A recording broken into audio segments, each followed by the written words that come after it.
ಅನುಷಾ, ನೀನೇನೋ ಕೋಪ ಮಾಡ್ಕೊಂಡು ಮನೆಯಿಂದ ಆಚೆ ಹೋದೆ ಸರಿ, ಆದ್ರೆ ಅವನಿನ್ನ ಹೇಗ್ ಕಿಡ್ನಾಪ್ ಮಾಡ್ದ? ಅವನನ್ನ ಅಲ್ಲಿಗೆ ಹೇಗೆ ಕರ್ಕೊಂಡು ಹೋದ ಅಂತಾನೆ ನನಗೆ ಗೊತ್ತಿಲ್ಲ. ಯಾಕಂದ್ರೆ ನಾನು ಕೋಪ ಮಾಡ್ಕೊಂಡು ಮನೆಯಿಂದ ಆಚೆ ಹೋದ್ನ. ಹೋಗ್ತಾ ಹೋಗ್ತಾ ಹೋಗ್ತಾ ಸುಸ್ತಾಗಿ ತಲೆ ಸುತ್ತ ಬಿದ್ಬಿಟ್ಟೆ ಅಷ್ಟೇ. ಆಮೇಲೆ ನನಗೆ ಎಚ್ಚರಿಕೆ ಆದಾಗ ಅವನನ್ನ ಕಿಡ್ನಾಪ್ ಮಾಡಿದ್ದ. ಹೌದಾ? ಅವನು ನಿನ್ಗಲ್ಲೇನೋ ಹಿಂಸೆ ಮಾಡ್ಲಿಲ್ಲ ತಾನೆ? ನಿನ್ನ ಮುಟ್ಟೋದು ಅಥವಾ ಇನ್ನೇನಾದ್ರೂ? ಇವತ್ತಲ್ಲೇ ಇದ್ದಿದ್ರೆ ನನ್ನ ಸ್ಥಿತಿ ಏನಾಗ್ತಿತ್ತು ನನಗೆ ಗೊತ್ತಿಲ್ಲ ಅಂಕಿತ್. ಅಷ್ಟರಲ್ಲಿ ಸ್ಫೂರ್ತಿ ಬಂದು ನನ್ನ ಕಾಪಾಡಿದ್ಲು. ಸದ್ಯ ಯಾವ ಅನಾಹುತನೂ ಆಗದೆ ನೀನ್ ಸೇಫಾಗಿ ಮನೆಗೆ ಬಂದ್ಯಲ್ಲ, ನನಗಷ್ಟೇ ಸಾಕು. ಅನುಷಾ, ನಾವೆಲ್ಲಾದ್ರೂ ಒಂದ್ ವಾರ ಹನಿಮೂನ್ ಅಂತ ಸುತ್ತಾಡ್ಕೊಂಡ್ ಬರೋಣ. ಏನು ಹನಿಮೂನ್ಗ? ಬೇಡಪ್ಪ. ಯಾಕ ಅನುಷಾ? ನೋಡಿ ಅಂಕಿತ್, ದುಡ್ಡಿದೆ ಅಂತ ನಾವಿಷ್ಟ ಬಂದಾಗೆಲ್ಲ ಖರ್ಚು ಮಾಡಿದ್ರೆ ಕಷ್ಟ ಕಾಲಕ್ಕೆ ಯಾರು ಕೊಡ್ತಾರೆ ಹೇಳಿ? ಅದು ಅಲ್ಲದೆ ನೀವೊಬ್ಬರೇ ದುಡಿತಿರೋದು. ನಾಳೆ ಏನಾದ್ರೂ ನಮ್ಗೆ ತುಂಬಾ ದುಡ್ಡಿನ ಅವಶ್ಯಕತೆ ಬಂದಾಗ ನಾವ್ ಯಾರನ್ನ ಕೇಳಕ್ಕಾಗುತ್ತೆ? ಅದಕ್ಕೆ ಸ್ವಲ್ಪನಾದ್ರೂ ಸೇವಿಂಗ್ಸ್ ಅಂತ ಇರ್ಬೇಕಲ್ವಾ? ಆದ್ರೂ ಒಂದ್ 2 ದಿನದ ಮಟ್ಟಿಗೆ ಎಲ್ಲಾದ್ರೂ ಹೋಗ್ ಬರೋಣ. ಸರಿ, ಆದ್ರೆ ಪೀರಿಯಡ್ಸ್ ಕಳೆಯೋವರೆಗೂ ಆಗಲ್ಲ. ಸಾರಿ ಅನುಷಾ, ಆ ಟೈಮಲ್ಲಿ ನಿನಗೆ ಎಷ್ಟೆಲ್ಲ ಹಿಂಸೆ ಆಗ್ತಿರುತ್ತೆ. ನಾನ್ ನೋಡಿದ್ರೆ ಕೋಪದಲ್ಲಿ ಬಾಯಿಗೆ ಬಂದಂಗ್ ಮಾತಾಡಿ ನೀನ್ ಮನ್ಸು ನೋಯಿಸ್ಬಿಟ್ಟೆ. ನೋಡು, ನೀನ್ ಆರಾಮಾಗಿ ರೆಸ್ಟ್ ತಗೋ. ಅಡಿಗೆ ಕೆಲಸ ಏನು ಮಾಡಕ್ ಹೋಗ್ಬೇಡ. ಬೇಕಿದ್ರೆ ಹೋಟ್ಲಿಂದ ತಗೊಂಡ್ ಬರ್ತೀನಿ. ಮನೆ ಕೆಲ್ಸನೂ ನೀನ್ ಮಾಡ್ಬೇಡ. ನನ್ ಕೈಲಿ ಎಷ್ಟು ಸಾಧ್ಯನೋ ಅಷ್ಟು ನಾನು ಹೆಲ್ಪ್ ಮಾಡ್ತೀನಿ. ಸರಿ. ಹೀಗೆ 4-5 ದಿನ ಕಳೆಯುತ್ತೆ. ಅನುಷಾ, ಅಂಕಿತ್ ಇಬ್ರು ಹನಿಮೂನ್ಗೆ ಹೋಗಿರ್ತಾರೆ. ಹಲೋ. ಹಾಯ್ ಸ್ಫೂರ್ತಿ, ನಿನ್ನೆ ರಾತ್ರಿ ನಾನು ನಿಮಗೆ ಕಾಲ್ ಮಾಡಿದ್ದೆ, ನೀವ್ ಯಾಕೆ ರಿಸೀವೇ ಮಾಡ್ಲಿಲ್ಲ? ಅದಾ, ನಿನ್ನೆ ನಾವು ರಿಲೇಟಿವ್ಸ್ ಮನೆಗೆ ಹೋಗಿದ್ವಿ. ನಾನೇನ್ ಮೊಬೈಲ್ ಜಾಸ್ತಿ ಯೂಸ್ ಮಾಡಲ್ಲ, ಹಾಗಾಗಿ ಇಲ್ಲೇ ಇಟ್ಟು ಹೋಗಿದ್ದೆ. ಇವಾಗ ನಿಮ್ ಮಿಸ್ಡ್ ಕಾಲ್ ನೋಡ್ದೆ, ಅದಕ್ಕೆ ಫೋನ್ ಮಾಡ್ದೆ. ಹೌದಾ? ಏನ್ ಮಾಡ್ತಾ ಇದ್ರಿ? ಏನಿಲ್ಲ, ಸುಮ್ನೆ ಆ ಕಡೆಯಿಂದ ಈ ಕಡೆ ಓಡಾಡ್ತಿದ್ದೆ. ಅನುಷಾ ಅಕ್ಕನೂ ಇಲ್ಲ, ಒಬ್ಳಿಗೆ ಬೋರು. ಏನು ಬೋರಾ? ಸರಿ ಬಿಡಿ, ನಾನ್ ಬರ್ತೀನಿ. ಏನ, ನೀವು ಬರ್ತೀರಾ? ಅಷ್ಟೇ. ಆಮೇಲೆ ಸ್ಫೂರ್ತಿ, ಅಂಕಿತ್ ಮತ್ತೆ ಅನುಷಾ ಅವರು ಹನಿಮೂನ್ಗೆ ಹೋಗಿದ್ದಾರೆ ಅಂತ ನನಗೂ ಗೊತ್ತು. ಸುಮ್ನೆ ಅಂಕಿತನ್ ಹುಡ್ಕೊಂಡ್ ಬಂದ ಹಾಗೆ ಬರ್ತೀನಿ. ಅದ್ ಸರಿ, ನೀವ್ ಯಾಕೆ ಇಲ್ಲಿಗೆ ಬರ್ಬೇಕು? ಯಾಕಂದ್ರೆ ನಾನ್ ನಿಮ್ಮನ್ನ ತುಂಬಾ ಪ್ರೀತಿ ಮಾಡ್ತಿದ್ದೀನಲ್ವಾ, ಅದಕ್ಕೆ. ಸ್ಫೂರ್ತಿ ಕಾಲ್ ಕಟ್ ಮಾಡ್ಬಿಡ್ತಾಳೆ. ಅಂದ್ರೆ ಪ್ರೀತಮ್ ನನ್ನ ಲವ್ ಮಾಡ್ತಾ ಇದಾರೆ. ವಾವ್, ಆ ವಿಷಯ ಕೇಳಿ ನನಗೆ ಎಷ್ಟು ಖುಷಿ ಆಗ್ತಿದೆ. ನನಗೆ ಅಂತ ಸಮಯ ಕೊಡೋರೊಬ್ರಿದ್ದಾರೆ, ನನ್ ಜೊತೆ ಮಾತಾಡಕ್ ಒಬ್ರಿದ್ದಾರೆ, ನನ್ ಫೀಲಿಂಗ್ಸ್ ನ ಶೇರ್ ಮಾಡ್ಕೊಳಕ್ ಒಬ್ರಿದ್ದಾರೆ. ವಾವ್. ಪ್ರೀತಮ್, ನೀವ್ ಯಾವತ್ತು ಅಂಕಿತ್ ಅವ್ರ ಹತ್ರ ಪೀರಿಯಡ್ಸ್ ಆದಾಗ ಅವ್ರಿಗೆ ಎಷ್ಟು ಹಿಂಸೆ ಆಗ್ತಿರತ್ತೆ. ನೀನ್ ನೋಡಿದ್ರೆ ಅನುಷಾ ಅವ್ರಿಗೆ ಬಾಯಿಗೆ ಬಂದಂಗ್ ಬೈದಿದ್ಯಲ್ಲ ಅಂತ ನಿಮ್ ಫ್ರೆಂಡಿಗೆ ಹೇಳ್ತಾ ಇದ್ರು. ಅವತ್ತೇ ನನಗೆ ಅನ್ನಿಸ್ತು, ನಾನ್ ಮದ್ವೆ ಆಗೋದಾದ್ರೆ ಇಂಥ ಮನಸ್ಥಿತಿ ಇರೋ ಹುಡುಗನ್ನೇ ಮದ್ವೆ ಆಗ್ಬೇಕು ಅಂತ. ನಾನೇ ನಿಮಗ್ ಪ್ರಪೋಸ್ ಮಾಡ್ಬೇಕು ಅಂತ ಇದ್ದೆ. ಆದ್ರೆ ಏನ್ ಮಾಡೋದು, ನಾನಿರೋ ಪರಿಸ್ಥಿತಿಲಿ ನಾನು ಯಾರನ್ನು ಪ್ರೀತಿಸೋ ಹಾಗೂ ಇಲ್ಲ, ಎಲ್ಲೂ ಹೊರಗಡೆ ಹೋಗೋ ಹಾಗೂ ಇಲ್ಲ. ನೀವೇನೋ ನನ್ನ ಪ್ರೀತಿಸ್ತಿದ್ದೀರಾ, ಆದ್ರೆ ನನ್ನನ್ನು ಪ್ರೀತಿಸೋದ್ರಿಂದ ಸುಮ್ಮನೆ ನಿಮ್ಗೆ ತೊಂದ್ರೆ ಇಲ್ಲ. ಪ್ರೀತಮ್ ತುಂಬಾ ಒಳ್ಳೆಯವರು, ಅವ್ರು ಚೆನ್ನಾಗಿರ್ಬೇಕು. ಪ್ರೀತಮ್ ಸ್ಫೂರ್ತಿಗೆ ತುಂಬಾ ಸರಿ ಫೋನ್ ಮಾಡ್ತಾನೆ, ಆದ್ರೆ ಸ್ಫೂರ್ತಿ ಪ್ರೀತಮ್ ಕಾಲ್ನ ರಿಸೀವ್ ಮಾಡೋದೇ ಇಲ್ಲ. ಸ್ಫೂರ್ತಿಗೂ ಪ್ರೀತಮ್ ಅಂದ್ರೆ ತುಂಬಾನೇ ಇಷ್ಟ ಇರುತ್ತೆ. ಆದ್ರೆ ಅವಳು ತನ್ನ ಮನೆ ಪರಿಸ್ಥಿತಿ, ತಮ್ಮ ತಂದೆ ತಾಯಿ ತುಂಬಾ ಸ್ಟ್ರಿಕ್ಟ್ ಆಗಿರೋದ್ರಿಂದ ನಾಳೆ ನನ್ನಿಂದ ಪ್ರೀತಮ್ಗೆ ತೊಂದರೆ ಆಗ್ಬಾರ್ದು ಅಂತ ತನ್ನ ಪ್ರೀತಿ ವಿಷಯನ ಮನ್ಸಲ್ಲೇ ಬಚ್ಚಿಟ್ಕೋತಾಳೆ. ಸರೋಜಾ, ಎಲ್ಲಿ ಅವರಿಬ್ರು ಕಾಣಿಸ್ತಾನೆ ಇಲ್ವಾ? ಯಾರ ಬಗ್ಗೆ ಮಾತಾಡ್ತಿದ್ದೀರಾ ಸುಮತಿ? ಏ ಅದೇ ಕಣ್ರಿ, ಮದ್ವೆ ಮಾಡ್ಕೊಂಡು ಓಡ್ ಬಂದಿಲ್ವಾ, ಅವಳ ಹೆಸರೇ ಮರ್ತೋಗುತ್ತೆ. ಅದೇ ಶಾಂತಮ್ಮನ ಮಗಳು ಸ್ಫೂರ್ತಿ 3 ಹೊತ್ತು ಅವಳ ಮನೇಲೆ ಇರ್ತಾಳಲ್ಲ, ಅವ್ರ ಮನೆ ಮೇಲೆ ಬಾಡಿಗೆಗಿಲ್ವಾ? ಓ, ಅನುಷಾ ಬಗ್ಗೆನಾ? ಅವಳೆ. ಏನಪ್ಪ, ನಿನ್ನೆಯಿಂದ ಗಂಡ ಹೆಂಡತಿ ಇಬ್ರು ಪತ್ತೆನೇ ಇಲ್ಲ. ಸುಮತಿ ಅವ್ರೆ, ನಿಮ್ಗೆ ಇನ್ನೊಂದು ವಿಚಾರ ಗೊತ್ತಾ? ಅವತ್ತು ಸ್ಫೂರ್ತಿ ಆ ಹುಡ್ಗಿನ ದೇವಸ್ಥಾನ ಕರ್ಕೊಂಡ್ ಬಂದಿದ್ಲು ನೋಡಿ, ಅವಳು ಮುಟ್ಟಾಕ್ಬಿಟ್ಲು ಅಂತ ವಾಪಸ್ ಬಂದ್ಲಲ್ಲ, ಮನೆಗ್ ಬಂದ ತಕ್ಷಣ ಗಂಡ ಹೆಂಡತಿ ಇಬ್ರಿಗೂ ಏನೋ ಜೋರ್ ಜಗಳ ಆಗಿ ಅವಳು ಮನೆ ಬಿಟ್ಟು ಹೋಗ್ಬಿಟ್ಟಿದ್ಲಂತೆ. ಹೌದಾ? ಆಮೇಲೆ ಅದ್ ಎಲ್ಲಿದ್ಲಪ್ಪ, ಅವಳು ಗಂಡ ಹೋಗಿ ಸಮಾಧಾನ ಮಾಡಿ ಕರ್ಕೊಂಡ್ ಬಂದಂತೆ. ನನಗೂ ಗೊತ್ತಿರ್ಲಿಲ್ಲ, ಶಾಂತಮ್ಮ ಹೇಳಿದ್ರು. ಅಲ್ಲ, ಶಾಂತಮ್ಮಂಗ್ ಇಷ್ಟೆಲ್ಲ ಗೊತ್ತಿದ್ರು ಅವ್ರ ಮಗಳು ಯಾವಾಗ್ಲೂ ಅವ್ರ ಮನೇಲೇ ಇರ್ತಾಳೆ, ಅವ್ರೊಂದ್ ಮಾತು ಹೇಳಲ್ವಾ? ಈಗಿನ ಕಾಲದ ಮಕ್ಕಳು ತಂದೆ ತಾಯಿ ಮಾತನ್ನ ಎಲ್ಲಿ ಕೇಳ್ತಾರೆ ಹೇಳಿ? ಅಲ್ಲ, ಆ ಹುಡುಗಿದು ಇನ್ನೂ ಓದೋ ವಯಸ್ಸು, ಇವ್ರ ಮನೇಲೇ ಕಟ್ಟಾಕೊಂಡ್ ಕೂತಿದ್ರೆ ಅವಳಿಗೂ ಬೇಜಾರಾಗಲ್ವಾ? ಇನ್ನೇನ್ ಮಾಡ್ತಾಳೆ ಪಾಪ, ಕಾಲೇಜು ಕಳ್ಸಲ್ಲ, ಇನ್ ಎಲ್ಲೂ ಹೊರಗಡೆನೂ ಕಳ್ಸಲ್ಲ, ಅವಳಿಗೂ ಬೇಜಾರಾಗಿರುತ್ತೆ. ಹೇಗೂ ಮೇಲ್ಗಡೆ ಆ ಹುಡುಗಿ ಇರ್ತಾಳಲ್ಲ, ಹೋಗಿ ಹೋಗಿ ಮಾತಾಡ್ಕೊಂಡ್ ಬರ್ತಾಳೆ. ಅಯ್ಯ, ಏನಾದ್ರೂ ಮಾಡ್ಕೊಳ್ಳಿ ಬಿಡಿ, ನಮ್ಗೆ ಯಾಕೆ ಇನ್ನೊಬ್ರು ಮನೆ ವಿಷಯ. ಸರಿ ರೀ, ನಾನಿನ್ ಬರ್ತೀನಿ. ಮಾತಾಡೋದೆಲ್ಲ ಮಾತಾಡ್ಬಿಟ್ಟು ನಮ್ಗೆ ಯಾಕೆ ಬೇರೆಯವ್ರ ಮನೆ ವಿಷಯ ಅಂತೆ? ಎಲ್ಲ ವಿಚಾರನೂ ತಿಳ್ಕೊಂಡಾಯ್ತಲ್ಲ, ಇನ್ನೇನು ಹೊರಟ್ರು. ಇವತ್ ಯಾಕೋ ನಿದ್ದೆನೆ ಬರ್ತಾ ಇಲ್ಲ. ಕಣ್ ಮುಚ್ಚಿದ್ರು ಪ್ರೀತಮ್ಮೆ ಕಣ್ ಮುಂದೆ ಬರ್ತಾ ಇದ್ದಾರೆ. ಪ್ರೀತಮ್, ನೀವ್ ಯಾಕೆ ನನ್ನನ್ನು ಇಷ್ಟೊಂದು ಕಾಡ್ತಾ ಇದ್ದೀರಾ? ಸ್ಫೂರ್ತಿ ಇಲ್ಲೇ ಇದ್ದಾಳೆ. ಸ್ಫೂರ್ತಿ, ಪ್ರೀತಮ್, ನೀವಾ? ಹೌದು, ನಾನು ಎಷ್ಟು ಸತಿ ನಿಮಗೆ ಫೋನ್ ಮಾಡಿದೆ, ನೀವು ಒಂದ್ಸಲಿನಾದ್ರೂ ಕಾಲ್ ಪಿಕ್ ಮಾಡಿ ಮಾತಾಡಿದ್ರ? ಅದಕ್ಕೆ ನಿಮ್ಮನ್ನು ನೋಡೋಣ ಅಂತ ಬಂದೆ. ಸದ್ಯ ನೀವು ಇಲ್ಲೇ ಸಿಕ್ಕಿದ್ರಲ್ಲ, ರಾತ್ರಿ ಹೊತ್ತು ಬಂದು ನಿಮ್ಮ ರೂಮ್ ಡೋರ್ ಹೇಗೆ ತಟ್ಟೋದು, ನಿಮ್ಮನ್ನು ಹೇಗೆ ಮಾತಾಡ್ಸೋದು ಅಂತ ಯೋಚನೆ ಮಾಡ್ಕೊಂಡೇ ಬಂದೆ. ಅದ್ ಸರಿ, ಯಾಕೆ ಇಷ್ಟೊತ್ತಾದ್ರೂ ಮಲ್ಕೊಂಡಿಲ್ಲ ನೀವು?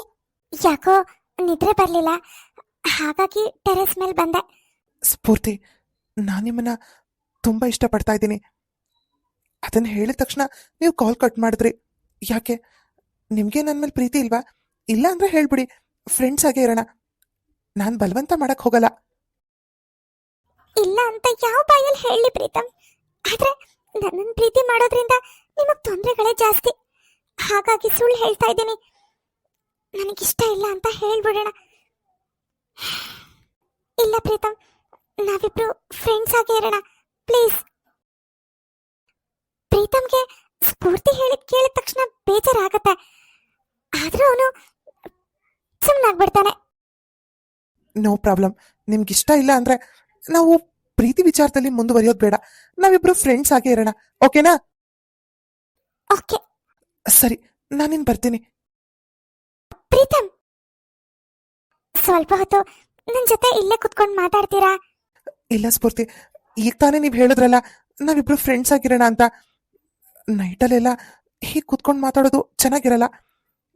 ನಾಳೆ ನಾವಿಬ್ರು ಮದ್ವೆ ಮಾಡ್ಕೊಳ್ತೀವಿ ಅನ್ನೋದಾದ್ರೆ ಒಂಥರ ಇಬ್ರು ಜೊತೆಯಾಗಿರೋದ್ರಲ್ಲಿ ತಪ್ಪೇನಿಲ್ಲ. ಆದ್ರೆ ಫ್ರೆಂಡ್ಸ್ ಅಂದ್ಮೇಲೆ ಫ್ರೆಂಡ್ಸ್ ಆಗಿರ್ಬೇಕು ಅಲ್ವಾ? ಸಾರಿ. ಇಂಥ ಒಳ್ಳೆ ಹುಡುಗನ ನಾನು ರಿಜೆಕ್ಟ್ ಮಾಡ್ತಿದ್ದೀನಲ್ಲ. ಇಲ್ಲ, ನನಗೆ ಪ್ರೀತಮ್ ಬೇಕು. ಪ್ರೀತಮ್, ಸ್ಫೂರ್ತಿ ಓಡ್ ಹೋಗಿ ಪ್ರೀತಮ್ನ ತಪ್ಕೊಂಡ್ಬಿಡ್ತಾಳೆ. ಸ್ಫೂರ್ತಿ, ಸ್ಫೂರ್ತಿ, ನೀವ್ ಏನ್ ಮಾಡ್ತಿದ್ದೀರಾ? ಪ್ರೀತಮ್, ನಿಜ ಹೇಳ್ಬೇಕಂದ್ರೆ ನಾನು ನಿಮ್ಮನ್ನ ತುಂಬಾ ತುಂಬಾ ತುಂಬಾ ಪ್ರೀತಿ ಮಾಡ್ತಾ ಇದ್ದೀನಿ. I love you so much. ನಿಜವಾಗ್ಲೂ? ನಿಜವಾಗ್ಲೂ ನಾನು ನಿಮ್ಮನ್ನ ತುಂಬಾ ಪ್ರೀತಿ ಮಾಡ್ತಿದ್ದೀನಿ. I love you so much Pritam. ಅಲ್ಲ ಸ್ಫೂರ್ತಿ, ನೀವು ನನ್ನ ಪ್ರೀತಿ ಮಾಡ್ತಿದ್ದೀರಾ ಅಂದ್ಮೇಲೆ ಮತ್ಯಾಕ್ ಫ್ರೆಂಡ್ಸ್ ತರ ಇರೋಣ ಅಂತ ಹೇಳಿದ್ರಿ? ಯಾಕಂದ್ರೆ ನನ್ನನ್ನು ಪ್ರೀತಿ ಮಾಡಿದ್ರೆ ನಿಮಗ್ ಸಿಗೋದೆಲ್ಲ ಬರೀ ನೋವು ಅಷ್ಟೇ. ಅದಕ್ಕೆ ನನ್ನ ಪ್ರೀತಿನ ಆದಷ್ಟು ಮುಚ್ಚಿಡೋಣ ಅಂತ ಪ್ರಯತ್ನ ಪಟ್ಟೆ, ಆದ್ರೆ ನನ್ನಿಂದ ಅದಾಗ್ಲಿಲ್ಲ. ಡೋಂಟ್ ವರಿ ಸ್ಫೂರ್ತಿ, ಅದ್ ಏನೇ ಆಗ್ಲಿ ನಾನ್ ನಿನ್ ಕೈ ಮಾತ್ರ ಬಿಡಲ್ಲ. Thank you so much Pritam. ಸ್ವಲ್ಪ ಹೊತ್ತು ನೀವು ನನ್ನ ಜೊತೆ ಇಲ್ಲೇ ಇರ್ತೀರಾ? ನನ್ನ ಮನ್ಸಿಗೆ ಸಮಾಧಾನ ಆಗುತ್ತೆ. ಸರಿ. ಸ್ಫೂರ್ತಿ, ಪ್ರೀತಮ್ ಇಬ್ರು ತುಂಬಾ ಹೊತ್ತು ಒಬ್ರಿಗೊಬ್ರು ತಮ್ಮ ಫೀಲಿಂಗ್ಸ್ ನ ಶೇರ್ ಮಾಡ್ಕೊಂಡು ಖುಷಿಯಿಂದ ಮಾತಾಡ್ಕೊಂಡಿರ್ತಾರೆ. ಇದೇನಿದು, ಸ್ಫೂರ್ತಿ ಇಷ್ಟೊತ್ತಾದ್ರೂ ಮಲ್ಗೆ ಇದ್ದಾಳೆ ಇವತ್ತು? ಸ್ಫೂರ್ತಿ, ಸ್ಫೂರ್ತಿ, ಹೇಳಮ್ಮ, ಹೊತ್ತಾಯ್ತು. ಅಪ್ಪ ಪ್ಲೀಸ್ ನನಗೆ ಡಿಸ್ಟರ್ಬ್ ಮಾಡಬೇಡಿ.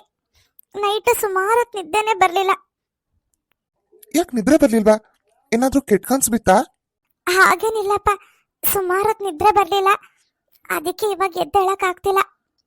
ನಾನ್ ನಿನಗೆ ಎಷ್ಟು ಸತಿ ಹೇಳಿದ್ದೀನಿ, ಕೆಳಗಡೆನೆ ಇನ್ನೊಂದು ರೂಮ್ ಇದೆ, ಅಲ್ಲೇ ಮಲ್ಕೋ ಅಂತ. ನೀನ್ ನೋಡಿದ್ರೆ ಈ ಮಾಡಿ ಮೇಲೆ ಒಬ್ಳೆ ಮಲ್ಕೊಳ್ತೀಯಪ್ಪ. ಅದಕ್ಕಲ್ಲಪ್ಪ, ಏನೋ ನಿನ್ನೆ ಎಲ್ಲ ತುಂಬಾ ಮೈಕೈ ನೋವಿತ್ತು, ಹಾಗಾಗಿ ನಿದ್ದೆ ಬಂದಿಲ್ಲ ಅಷ್ಟೇ. ಸರಿ ನಡಿ, ಡಾಕ್ಟರ್ ಹತ್ರ ಹೋಗ್ಬರೋಣ. ಬೇಡಪ್ಪ, ಸ್ವಲ್ಪ ಹೊತ್ತು ರೆಸ್ಟ್ ಮಾಡಿದ್ರೆ ಎಲ್ಲ ಸರಿ ಹೋಗುತ್ತೆ. ನನ್ಗಿನ್ 1 ಅವರ್ ಆದ್ರೂ ಆರಾಮಾಗಿ ಮಲ್ಗಕ್ ಬಿಡಿ, ಇಲ್ಲ ಅಂದ್ರೆ ಮತ್ತೆ ತಲೆನೋವು ಶುರುವಾಗುತ್ತೆ. ಸರಿ ಆಯ್ತು, ನಿನಗೆ ಎಷ್ಟೊತ್ತು ಮಲ್ಕೋಬೇಕು ಅನ್ಸುತ್ತೋ ಅಷ್ಟೊತ್ತು ಮಲ್ಕೋ, ಸರಿನಾ? ಸರಿ. ಅಲ್ಲ, ಈಗ ಸಮಯ 10:30 ಆಗ್ತಾ ಬಂತು, ಇನ್ನು ಇವಳಗ್ ನಿದ್ರೆ ಅಂದ್ರೆ ಏನಪ್ಪ.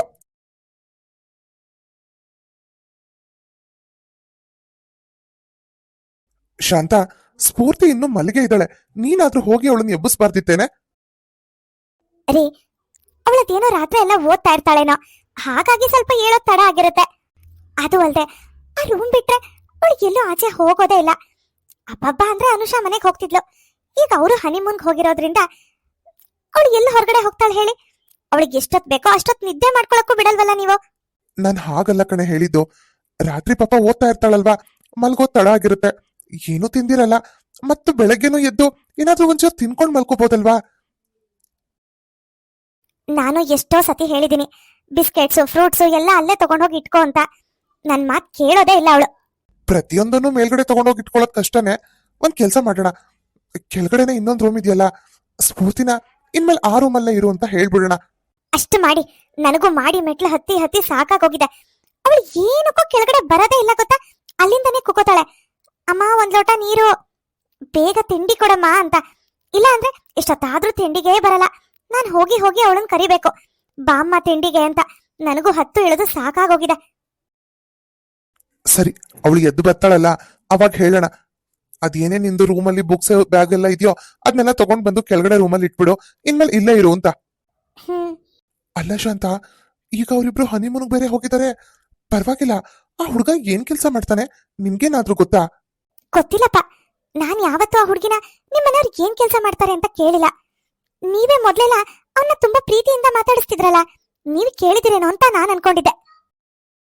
ಇಲ್ಲ, ನಾನು ಅವನನ್ನ ಏನೂ ಕೇಳಿರ್ಲಿಲ್ಲ, ಕೇಳ್ಬೇಕು ಅಂತ ನನ್ ಮನ್ಸಲ್ಲಿ ಇತ್ತು. ಆದ್ರೆ ಈ ಗಾಡಿ ನಿಲ್ಸೋ ವಿಷಯಕ್ಕೆ ಯಾವಾಗ ನನಗೂ ಅವನಿಗೂ ಜಗಳ ಆಯ್ತು ನೋಡು, ಅವತ್ತಿಂದ ಅವನ್ ಮುಖ ನೋಡಿದ್ರೆ ನನ್ಗಾಗಲ್ಲ.